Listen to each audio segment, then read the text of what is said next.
Hi, good evening. Welcome to Yin Radio and TV with your guest hosts, Skye Dunn and David Dunn.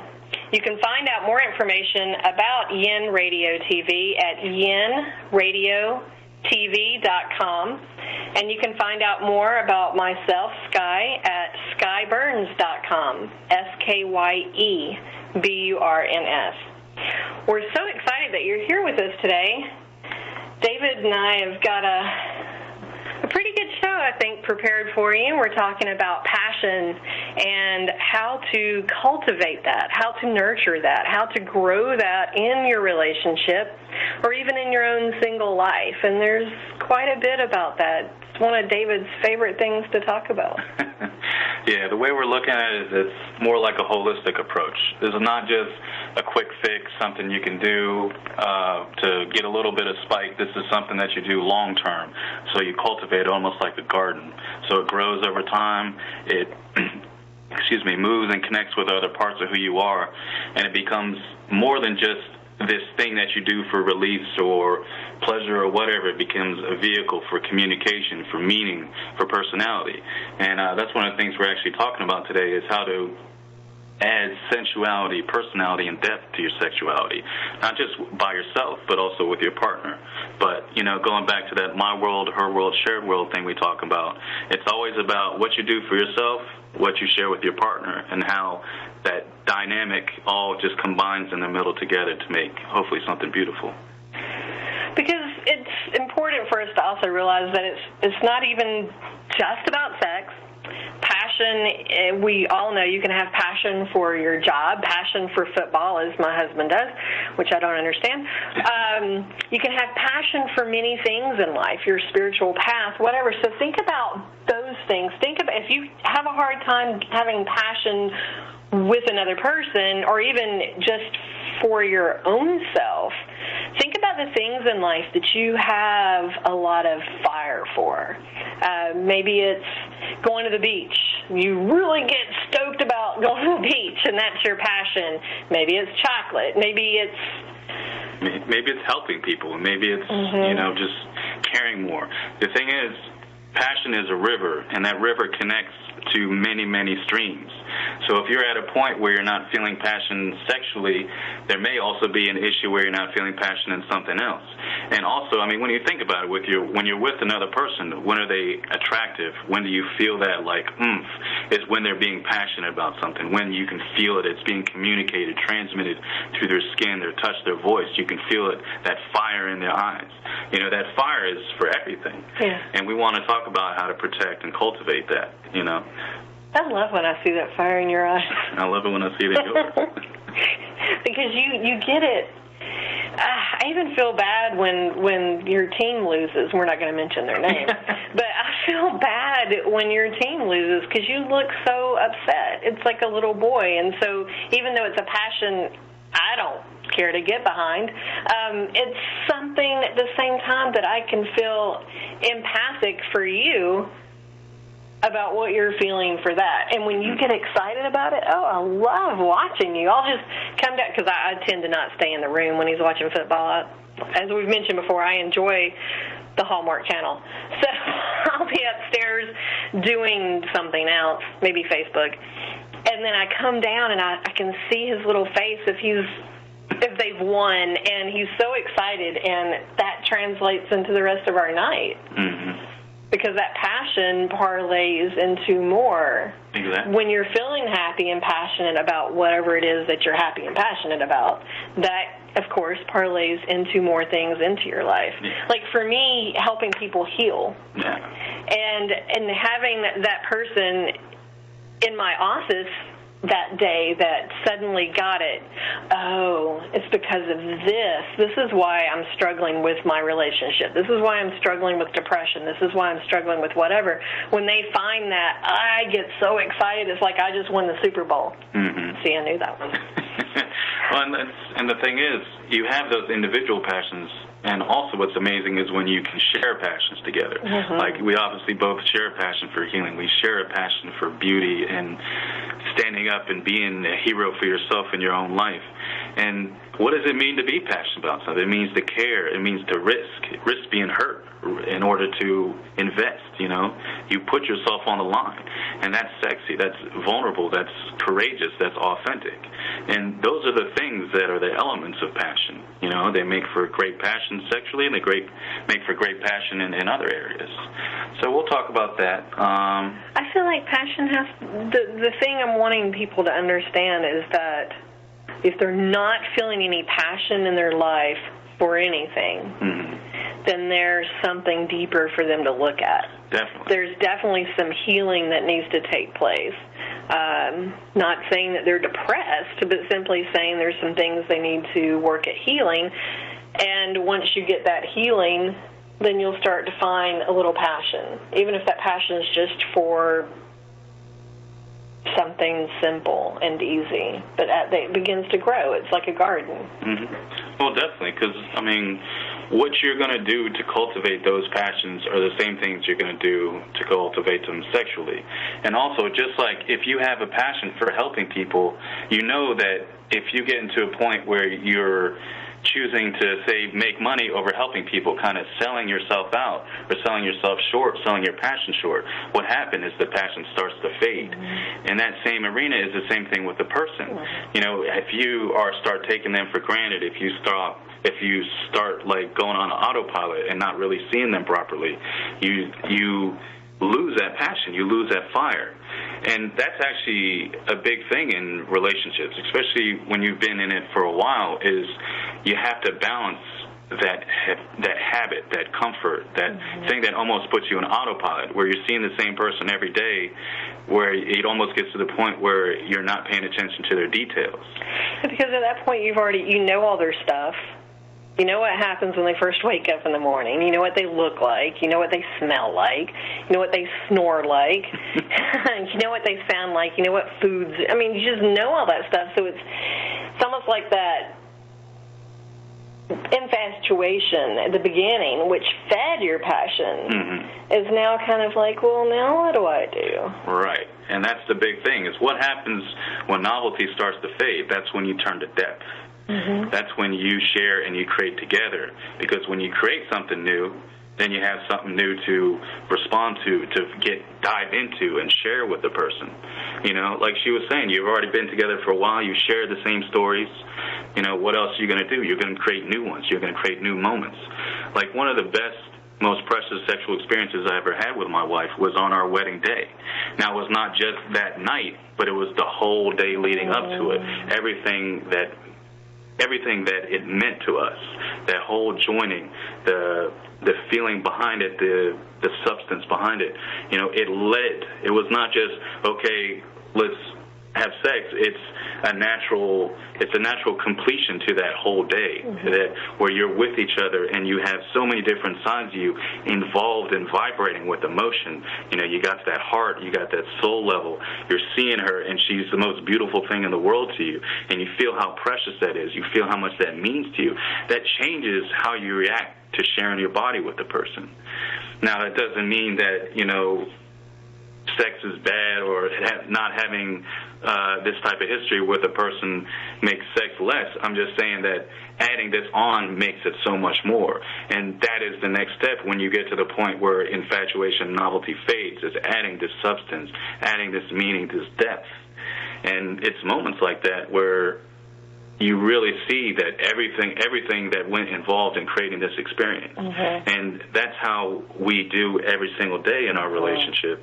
It's not just about, okay, let's be sexual. It's about, we have this whole range of emotions and roles and ways of interacting with each other. And it creates this environment. You know, so we can be all sexual and flirty, and then we'll start up and just be all adorable and play around with each other, and then the playing will lead to being more flirty, and then that comes in, we're rising, and it all mixes together. And you're not in this thing of, point A to point B, it's jumping here, over here, and you're having a moment, you're having an experience with this person where all these different things are mixed in together, and then it just explodes into this beautiful moment.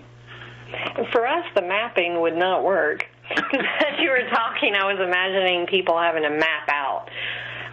Especially, for instance, like when we first got together, one of us didn't have a lot of the experience the other one did. And so there was a lot of, well, I know if I started A and I do B, then that's going to get me C, and then I can move over to D.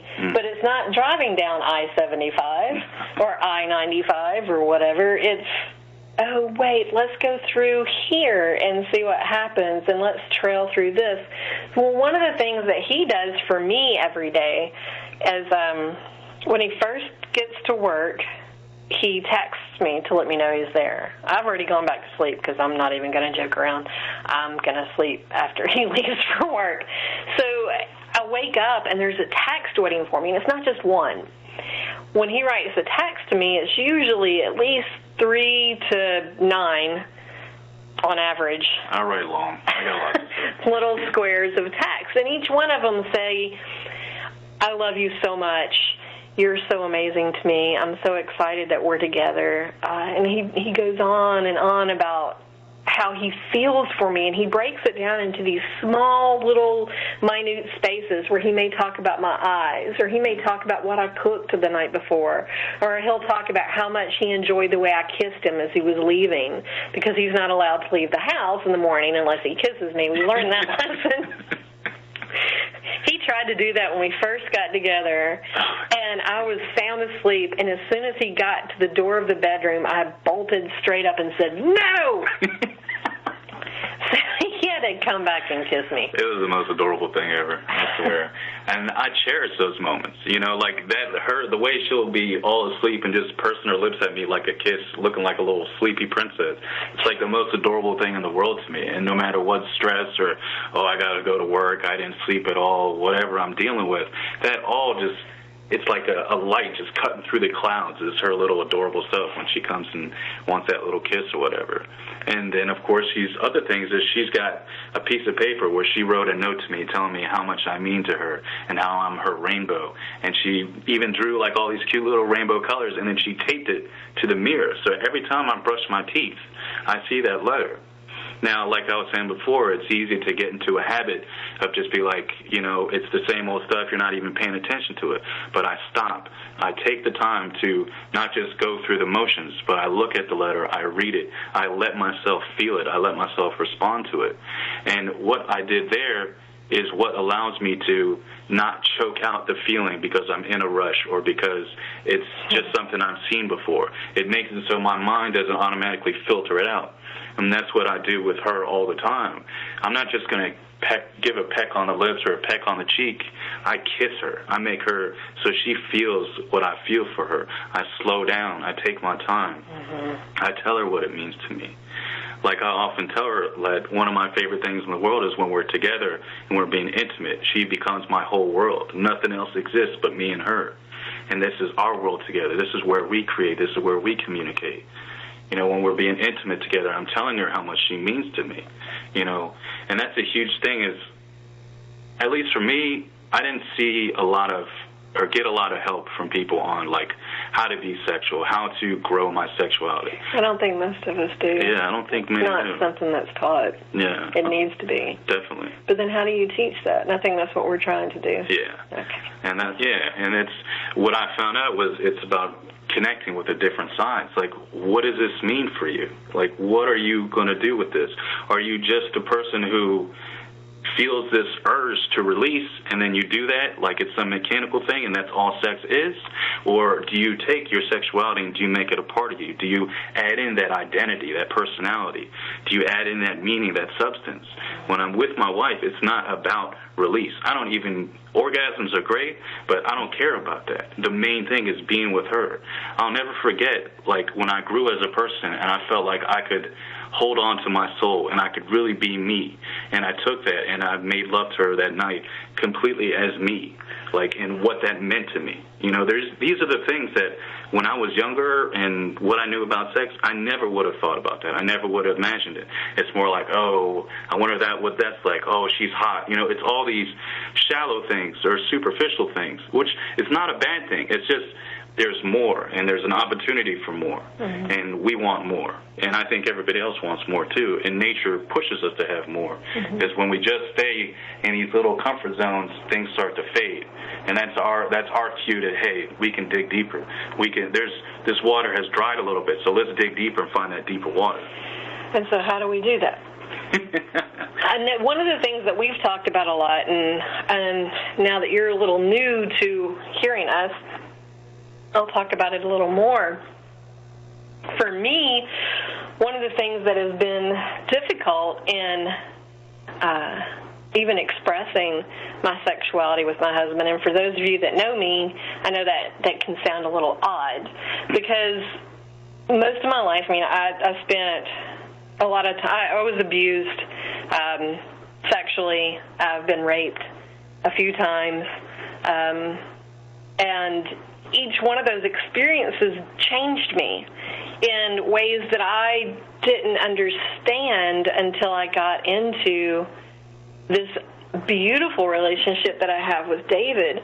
Every other relationship pretty much in my past, I just needed love. I needed to feel loved. I was in such a deficit of love because I had plenty of sex, plenty of abuse, plenty of people around me, but I didn't have anyone filling up that love. And I was struggling to fill it myself because I was still so hurt and so wounded and didn't know what I could do. So I gave to every man I was with. I gave what I thought he wanted. I did all the things that I thought he wanted. And this was not any of their fault. This was all me. I wanted to do whatever I could to try to get them, to snare them, to bring them in so that I could try to get some love, so that someone would just love me. And I thought that was the way to go about it, because when you've been raped and you've been sexually abused, you're kind of taught that, or especially as a child when that happens, you're taught that the way to love is through sex. And so I didn't know that, wow, there's a way to love that involves, my heart and my mind. So with David, I had already been doing my healing work. I had really healed so much of myself by the time I met him that there wasn't that need to just devour him sexually. There was this need to be seen by him, to connect with him, and to understand. And so now I'm in the process still of healing to the point where I can get to my depths and understand my sexuality, where it doesn't have any societal connotations on it. It doesn't have the memories from my past surrounding it. Now I'm actually with my partner in a very healthy way, but with some mind-blowing results. So I want you to remember also that if you're not feeling that you can and you're with your partner, then have some safe space to heal. David and I even give each other safe, we have a safe space with each other. And if I look at him and say, hey, I'm really working on this issue today, he's like, oh, okay, honey, is there anything I can help you with? It's not like, oh, well, you're not going to have sex with me, so just forget about you. It's never that. This is never sex with us in the way I feel sex healthy sex should be, is it's about both of us coming together. Sex, if it's just about you or if it's just about him, that's masturbation with another human present. Sex, when it's really a connection, it's a coming together. It's a dance. It's a communication. It's like a private phone party. I love it. And like what she said is so spot on. Like, I knew a long time ago that in order to do sex right, there were certain things I had to protect. I had to protect for my sexuality, but also for her. And I made a promise to myself and to her that through every single day we're together, that I was going to earn her love. I was going to earn her passion every day. There was never going to be any type of entitlement. There's never going to be, oh, we're together, you're supposed to do this. There's never any obligation, and there's never any bargaining. There's never any, oh, it's your birthday, you're supposed to, let me do this for you, or, oh, if you, clean the gutters, I'll do this. Never. I would always say no. I would not allow it, because I knew that was a bad habit from societal programming. Oh, we almost did that one time. Yeah, but I didn't want it to. I remember that. Yeah, because what has happened is you're disconnecting the sharing of sexuality and all that it means. You're disconnecting it from passion and making it a transaction. Yeah. And there was no way I was going to let us have that. I remember that. I think you were upset. There was something going on, and I was like, we'll have sex. That'll make him feel better. And you were like, no. Yeah. No. And so it wasn't ever used as a tool. And that I think is a key, is not using it as a tool, because you're not trying to control somebody. You're not trying to manipulate somebody. You're, like we talked about the last time, I'm loving all of you, and all of you is going to fill all those archetypes for me. So I'm seeing you as a little boy. I'm seeing you as a grown man. I'm seeing you as my partner. I'm also seeing you as a paternal person, because you format all of those for me. So to try to say, I'm just going to bargain with you for sex, it just cuts that it all. takes everything, it takes it all away. It makes it cheap, like cheap chocolate. Yeah, it is. It is cheap, processed crap, and so many people have that as, they think that's acceptable. Like, they think that that's normal, and, you hear that, what is that thing, don't get the cow. Oh, yeah, don't you... Why buy the cow when you get the milk for free? Yeah. That's like, who are you buying? Yeah. Mothers are telling their daughters that. Why are you treating your daughter like this transaction and feeding this on that she, that this is acceptable? That's old paradigm thinking. That is not the way sex is a coming together of two people. You do not have sex without the other person. Yeah. So you've got to have a coming together of the two, connecting and seeing each other and taking their time in that space. And I guess that's where the magic really happens. I had a friend one time that used to tell me, and this is a lot like your space, her space, and our space, and he would tell me there's a circle in the middle, and that's where the magic happens. Right. But to get to that circle in the middle, you don't just race there. I mean, yeah, sure, there's plenty of times where you just throw him down on the couch and rip his clothes off, and, in the middle of a football game, that would probably be the best time. But when you take your time to get there, and you start out the morning with the sweet text, and he comes home for lunch every day. I usually try to schedule clients so they're not around his lunchtime, so we can have that time together daily. And I realize not every couple is going to get that. And even there are times where he has business meetings at lunch, or I have clients that I can't change it to another time or whatever, so we don't get that, but we'll still text each other. And we just have little texts throughout the day. When he comes home, it's like a slow burn to me all the time. We're always in embers. Definitely. And actually, think about it. What is the most flavorful type of food? Is it something that you've cooked on this slow cooker for hours and hours, just letting it simmer and melt all these different ingredients together?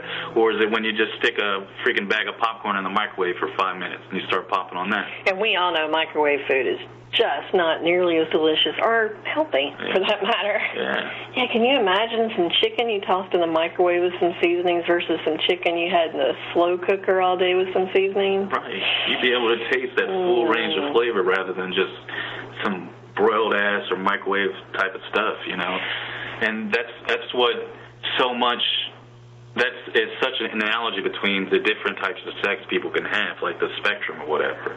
You see these memes of people are like, they don't even know each other or say anything. They'll just say, like, DTF, Netflix and chill, and then they go meet each other, do whatever, bang, boom, they're on their way. It's like, do you even remember who this person was? You guys are just disposable for each other. And that's fine if that's what you want, but what we're talking about is deepening your experience with your partner, with yourself, Even if you're alone, again, these are things that you start practicing with yourself. Oh, yeah. Not necessarily, I mean, sure, of course you're going to practice that with yourself.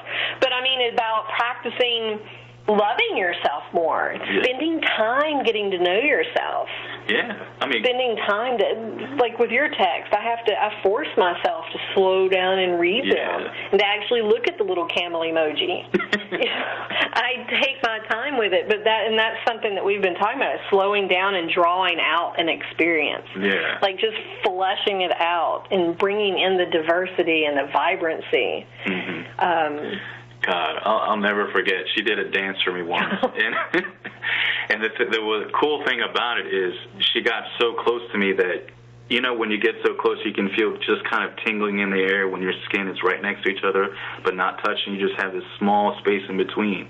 And she got so close and so slow that she created that feeling, that space, and then just undulated it all across our bodies as she was dancing slowly all across from me. And, it's that type of slowing down, it draws it out, and it's like you savor this thing, and you get to see the details. You get to see the glistening of her lips. You get to see that fire in her eyes, the music playing. I mean, I can see it right now as I'm thinking about it. There's so many times where things slow down and you get in that mood, your breath starts to slow, you feel like this bull just tied with all this appetite, and you're feeling like you want to explode, but then you slow it down and you squeeze it and you form something with it. So you're not just this raging beast, but you're a man who's in control of that beast inside him, and you're sharing it with your woman, and you're making it mean something of how much you love her and want to be with her and how much she turns you on. These are the types of things that you may not really get if it's just bing, bang, boom, on to the next thing, whereas, it's just whatever. It's when you add in this depth that you get more. And I'm not saying, bing, bang, boom is bad. I like a honey bun every now and then, but I'm not going to survive off of that. I want that full-course meal. You need some protein, baby. Yeah. Some real food.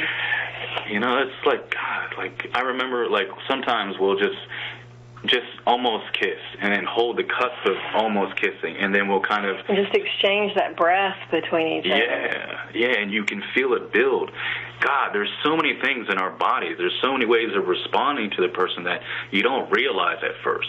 Well, I know, I like to care, and I'm doing this right now as we're talking, because I like to act out everything that I talk. Well, not everything. Too many ideas over there. But I like to put my hand like I'm caressing a half inch away from his face, and just feeling that energy and not actually touching him gives me the chance to feel the electricity coming from his eyes, to where he's focused now. Now he's wondering, what is she going to do? Is she going to touch me? Is she just going to stare at me? Is she going to stick her tongue out at me because she's weird like that? What's going to happen? And God, having fun with it. Yeah. Because I think you're probably talking about that song, Take Me to Church, that's Hosier, right? Yeah, well, actually, we've done that plenty of times to that song and some other ones, too. And there was another time, I think I came back from Costa Rica, you did a dance for me. But just for instance, I love Take Me to Church. It's just such a sensual song, and it talks about worshiping her in the bedroom. And, I mean, what goddess doesn't like to hear that? So I'll put that on my phone and I'll start playing it. Sometimes he doesn't even know what I'm up to. We have 3 flights of stairs to climb to get to the bedroom, and so I'll start playing that, and he's behind me, and I could be wearing a big shirt and my pajama pants, not sexy, but I start walking slowly up the stairs to that song, and I'm holding my phone in my hand. So these are really simple, easy things to do. As I'm walking slowly up the stair, dragging my foot up each step as I go, and I'm slowly dancing rhythmically, sliding my hips back and forth, and the whole time it's empowering me too. And I feel that goddess energy rising up. That's sexy. Yes. Yeah. And that's something I think more people need to work on with themselves, and that's why I keep coming back to it. It doesn't matter if you're partnered. What matters is how are you loving yourself. are you taking the time to find out what really turns you on, what really brings this passion out in you? And I have yet to meet one soul on this planet that does not like to feel sexy. Right. Yeah. Even my mother, who is 67, still wants to feel sexy. Well, heck, my granny was 85 when she died, and just a year before, she was talking about feeling sexy. Like, she was all about that. It never dies. It doesn't die, thank God. But it dies if we let it die. Yeah. But we can resuscitate it, and that's what we're wanting to talk about. And we also have the lines are open if you have a question and want to call in. That number in the States is 602-666-6027. Just to put that out there. Let's continue. All right. Let's talk about, like, discovering your sexuality. Because, like, there's a lot there. It's a deep thing, and it's often a painful thing, too. There's a lot of things that get in the way that our minds, or at least for me, my mind will be like, no, you can't have that, or, oh, no, you looked a certain way, so you'll never get that. You'll never be able to do that. There's so many things I had to face. And there's also other things, like when I used to hear the word dominance, I was like, well, that just sounds oppressive. I don't want that. That's too dark. That seems wrong.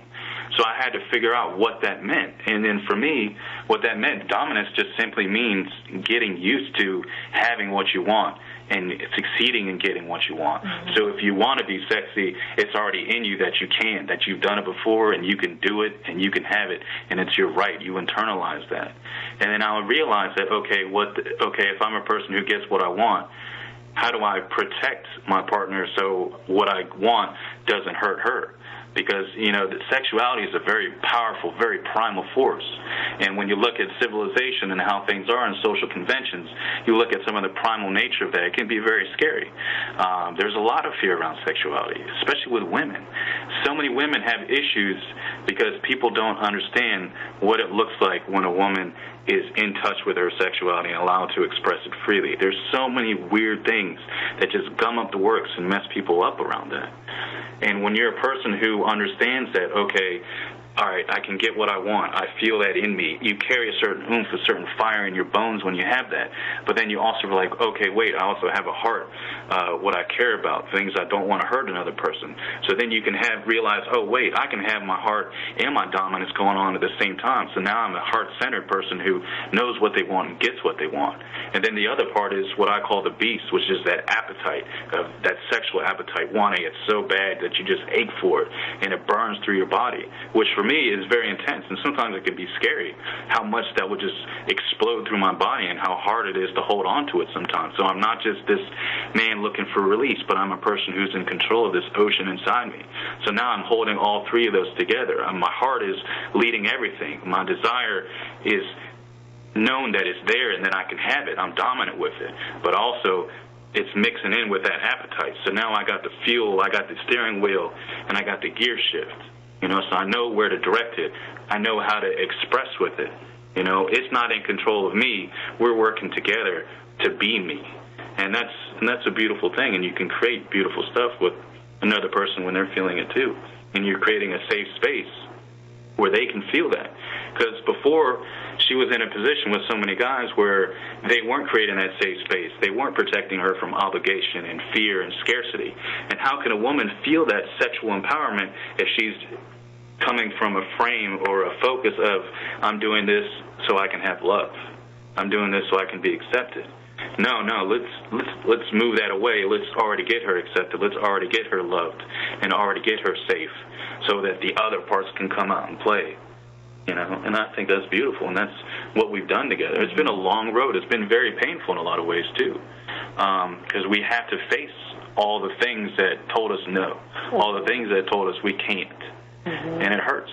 But you get through it together, and you face the insecurities, you face the fears, you face the nevers. Well, I think a lot of the pain and stuff comes from us not being in touch with actually what's real, but coming with our own ideas, our own projections and our own fantasies of what we thought because of what media has said, because of what we hear in the locker room, what we hear, you know, wherever else we hear it, at work, in the gym, and what, you know, when guys are looking at porn and they're comparing themselves to that, and they think that's how you're supposed to have sex, and you don't even. I mean, when I see that stuff now, I'm like, porn is kind of disappointing. Like, there's no, you don't see the things that are important when you actually have intimate experience. You don't see the interplay where you're getting lost in the person's eyes. There's sometimes when we're together, I'm just focused on the way our lips are touching, and then everything else is just, you know, adding it in. So it's not just, you know, this whole penetration focus. It's a whole body, a whole spirit, a whole mind focus. Everything is going in there back and forth. So it keeps coming back to working on that healing stuff. Yeah, developing. Yeah, and to figuring out what it is that you really want sexually. What is your radar, your book of sexuality look like? Like, what does that look like for you? What does that look like for me? And that's going to be different for everybody. If we all are individual, unique snowflakes, and not one human is the same as another human. I mean, even two identical twins have some DNA differences. Then if that's the case, we have to find out what we really want. And it's not going to be a porn, most likely. At least it's not for us. It's not going to be a Disney movie. It's going to have more depth and more oomph. But people have to find that on their own before they can say, this is what I know I want. And sometimes we work that out together as a couple. Like, we found just a simple thing is I really just enjoy having my lips close to yours and breathing in your air and then exhaling my breath to you, and it feels so powerful and so connected. You know, like, just talking to these people about that and just looking at you and us really having to go through each one of these things is quite a turn on, I have to say. It's because I enjoy talking about healing, so that's already a passion.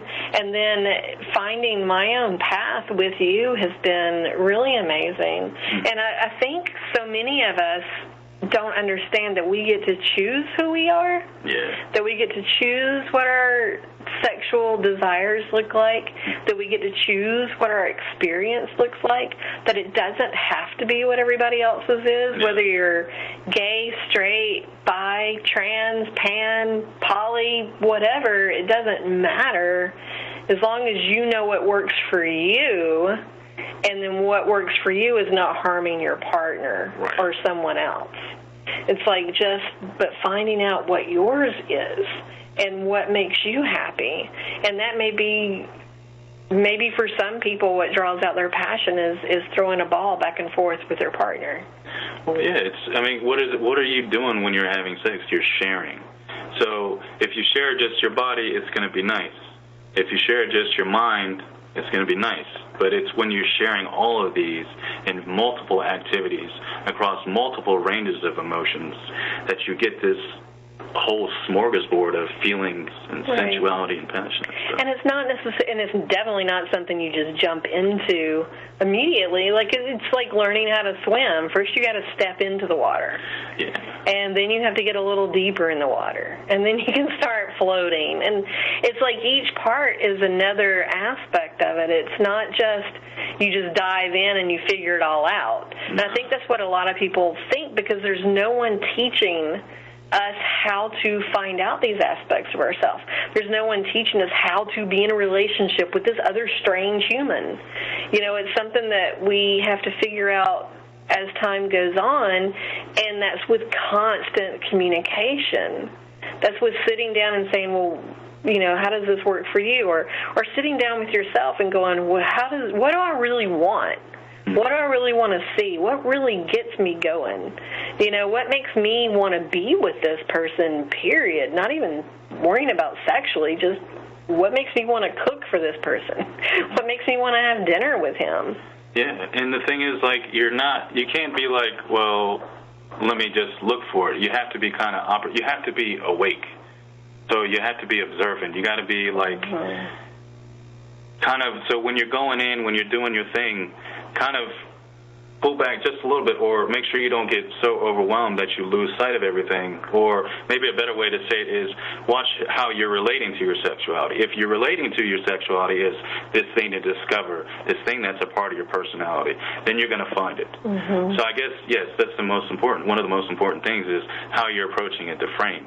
Because when you come from that, a curious mindset rather than a consumer mindset or like a mechanical mindset, then you start to notice things. Then you notice that, like, oh, there's a certain feeling I get when my weight is on top of her. Like when I feel, there's certain elements of sexuality that you then start to understand.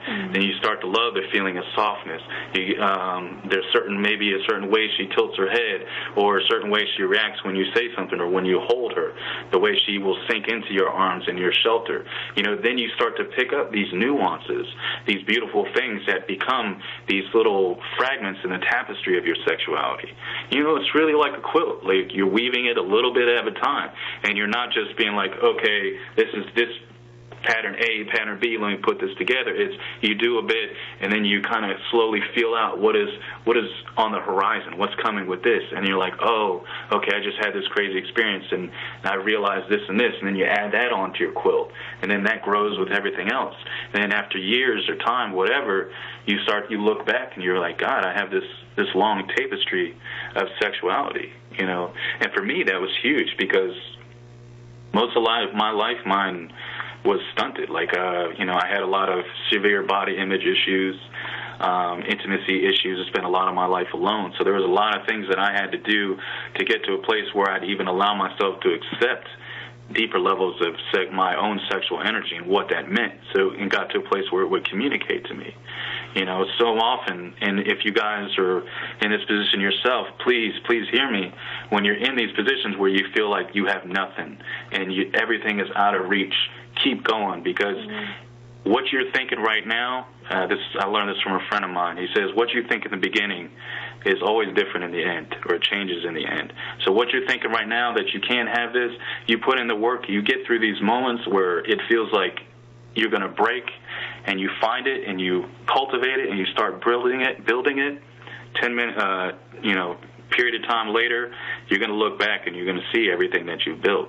And trust me, I've gone from zero to where I am now, and it's spectacular, and it's more than you can ever imagine. All those fears you have are attached to things that change and are completely different when you have a level of intimacy and beauty and health with someone that you love and care about. It changes. It's more than you could ever imagine, and it's so much more than any of these things that you feel so insecure about, those things that attack you and grab at you. Once you get the real thing, it's so much better than that. And getting to the real thing we still have to come back to, let's start with the healing. Let's move on to the next thing, finding out what it is that we really want, what we don't want. And knowing that it's like making any kind of meal. It takes time to get the recipe just right. Maybe you put too much salt in it last time. Maybe you need to not put so much in it. Maybe you need to put a little more butter. I love butter. And maybe, you've got to find the different places of what works. We think so often that, well, this is what worked in my last relationship, and so now I'm with this person, and this is what they're going to like. And that's not necessarily true. Like we've already said, everything's very individualized. So when we come together, having the expectation that it's going to be the most amazing thing ever immediately is setting yourself up for disappointment, because sure, the first couple of times can be the most amazing thing ever, but once you get into that relationship and those things that were so phenomenal at first are now kind of getting beat up by, we've got work, we've got stress at work, someone's got a health issue, somebody's family members, in bad health, the children are around, the food just got burnt. All these different things happen, and so they put a damper on that passion.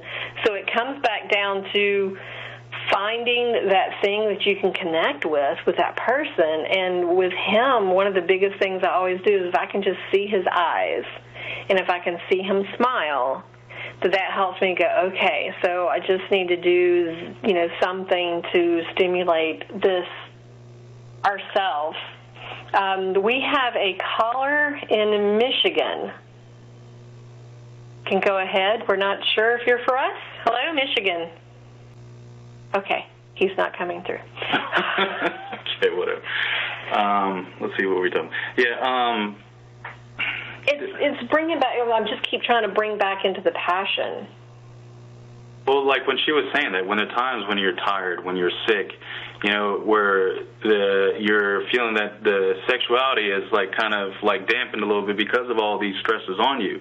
That's the beauty about having these other parts that are from your history are connected to your sexuality. You may be too tired to feel that immediately right now, but then when you get home, you still have the energy to play around and be adorable with your wife, to share in passion of other things, to talk about, things that mean something. And then before you know it, that passion is trickling down onto the sexuality. That playing around is trickling on down, and you don't feel as tired. And then before, then you start perking up. That's the beauty of having all these different things connected together. Like I was saying before, it's like an ocean, and then you got all these streams running down from it. Let the other streams take on the weight of stress, and then allow to buoy the sexuality through those other avenues. Well, and I keep bringing this back up because I haven't gotten to quite finish it. I got interrupted by TC there from Michigan that apparently wasn't actually for us. For sexuality, and this is what I've been trying to say, we keep assuming that it's something we're all just going to know. Did you know how to do algebra the first time that you tried? Did you know how to ride a bike the first time you saw a bike? Did you know the things you know today the first day of undergrad or the first day of elementary school, primary school?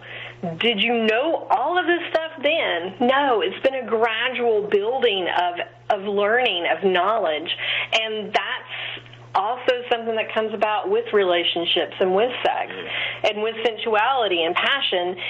It's a cumulative knowing. The discovery never stops. No, and it's not just something that everybody just all knows together. It's something that we gain over time, and it's then implementing those things back. And I know I keep repeating myself a little bit, but it feels really important that we understand that it's cumulative. Well, yeah, definitely. I mean, because you don't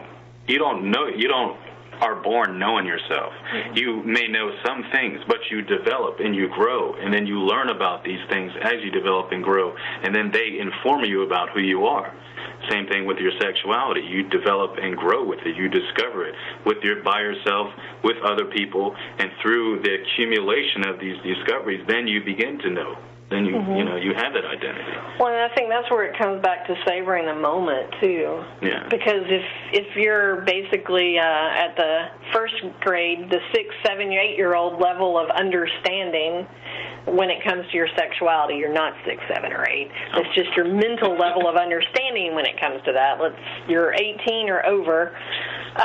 Well, I have to be very specific. No, I'm glad you are. But it's knowing that, okay, so I know this part, so let me try and draw out the moment. Let me try and slow down and savor what we have right now. Mm-hmm. Like, okay, I know we really are good at sending a text, and that's connecting us, or we make little phone calls throughout the day, or we leave a little love note for each other. And then, we have the moment where we're drawing out the kissing. We're not just rushing into sex. Mm-hmm. Like we're just drawing out, just holding hands while we're watching TV at night. Maybe some kisses here and there. It's those little romantic things that most people do in the beginning of a relationship that they forget about because they get overwhelmed with the day-to-day. Mm-hmm. So how would you remind people to do those things daily? Well, you have to make it a part of your identity. Like, There's a thing I talk about. It's called internalization. Internalization is anything that you put in your body, whether it's food, whether it's something that you learn. And then there's levels of internalization. And you get it over time is when you start doing these things, you internalize, like, okay, I've internalized that I'm a romantic person. I'm a person who it is who I am to send that text every morning for her. It's who I am to, no matter how tired I am or how stressed I am, I find space to look into her eyes and connect.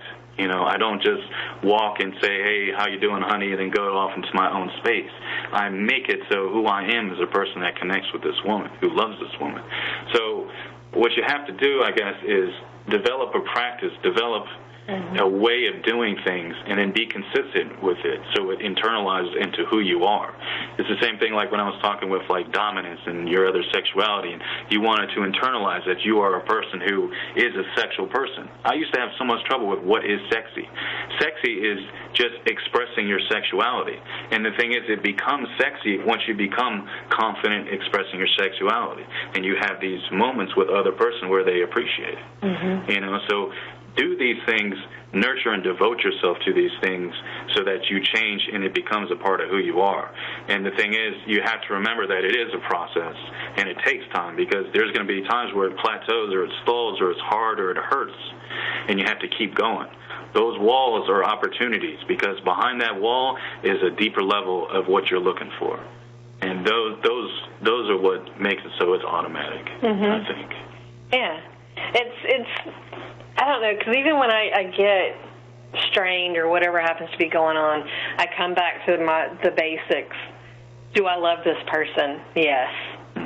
Do I want to be passionate for this person? Like, do I feel passion for this person? Do I want to feel sexual for myself? And when I can answer those questions, then every day I'm looking at you going, well, if I'm not feeling sexual today, I know I'm feeling loving towards him. And when I look at you and I love on you and I just want to be near you, then that sexual feelings will come back. They are, because they're part of that thread work of that quilt. And I need the patterns of knowing that I can trust you. I need the patterns of knowing that I can rely on you, that you're going to love me, that you're going to be there, and that you're going to hold safe space for me as I continue to heal, which we're all going to continue to heal. And then you know that I'm also doing the same for you. Definitely. I mean, because, like, even when one is in the mood and the other isn't, there's never any lashing out. There's never any point where that part of them, that sexual part, has to retract in pain. You know, like there's nothing that makes it feel unsafe. So it can come, it can peek its little head in, realize the other person's not that warm just yet, and then it can relax, and it'll just be a little ember in the background. And maybe later on, you know, the ember will flare up in the other person, and then it goes on. And that we know that we're not doing these things to get something from them. We're merely sending the text, holding the hand, kissing, making the dinner, getting the laundry, like whatever it is that we do that connects with that person in a loving way that we use as part of our romance with each other. Gosh, that could even be changing the baby's diapers for people. You know, just taking some of the load off from the other person. When we do those things, that builds that connection, and that makes that more solid, so we're seeing each other's love. It builds appreciation. And it builds that fire, and the more I appreciate you and feel safe with you, the more I'm automatically going to want to have sex with you. Because they're all connected. They're all complementary. God, I mean... It's just as important. So to round out the evening, because we're already down to our last 2 minutes, we're going to bring it back to find the things that make you feel good as a person. Now, what works for you, and nurture those yourself, and then talk to your partner. Have these communications where it's a very open, fluid communication. There's no judgment. There's no, that's horrible. Just listen to the other person. They're not telling you have to do this. They're not telling you they don't want to do this. They're just saying, this is something that I'm feeling. Can we just discuss? And the more you have that open back and forth communication with each other, the more you have the likelihood of having that passionate, full-on soul love that we all crave and desire. And that's what we're here to talk about, is building that kind of love. Yeah, I mean, that's what that sharing is. When you have that empathy where you know what the other person is going through, you know what they're trying to achieve and discover with their own sexuality, you share in that journey with them. And then you get to create a shared journey of sexuality with them, and that's beautiful. And that's everything. I feel like the more the world understands this, the more we all understand this, the more we bring love and light into the world, the more we bring balance, the more we bring that healthy, loving passion that changes us all. And that's what Skye and David are here to help out with. We want to thank you again for joining us on Yen Radio TV with guest hosts Skye Burns and David Dunn. Again, you can find yenradiotv.com, and you can find Skye and David at skyeburns.com.